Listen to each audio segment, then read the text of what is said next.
ГСП онлайн. Городские новости сейчас. В банно-оздоровительном комплексе Ухты уже около месяца закрыто отделение для мужчин. Причина весомая. Тут затеяли настоящую перестройку. Уже скоро ухтинских любителей пара встретит новая баня. Просторная раздевалка, большее количество душевых стоек, обновленный бассейн и вторая, обшитая брусом парная. Разом тут смогут мыться 60 человек. Чтобы осовременить все помещения мужского отделения, муниципальное предприятие копило несколько лет.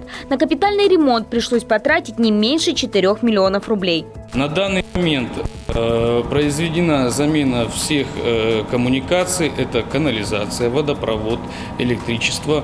Заменены окна на пластиковые, заменены двери входные. В некоторых местах заново пришлось даже кирпичную стену перекладывать. Здание оказалось к перестройке не совсем готово. Обилие таких строительных нюансов потребовало творческого подхода и корректировки планов на ходу. Например, никто не ожидал, что строительный мусор в самом начале реконструкции придется вывозить целых 3 дня. Но лиха беда начала. Теперь уже заключительная стадия работы. Осталась мелочевка и косметика, говорят строители. Так что по планам руководства комплекса все мужчины Ухты смогут осуществить традицию. В канун Нового года прийти с друзьями в баню. А через пару лет традицию могут завести и все ухтинки. В 2018-м банно-оздоровительный комплекс возьмется за женское отделение.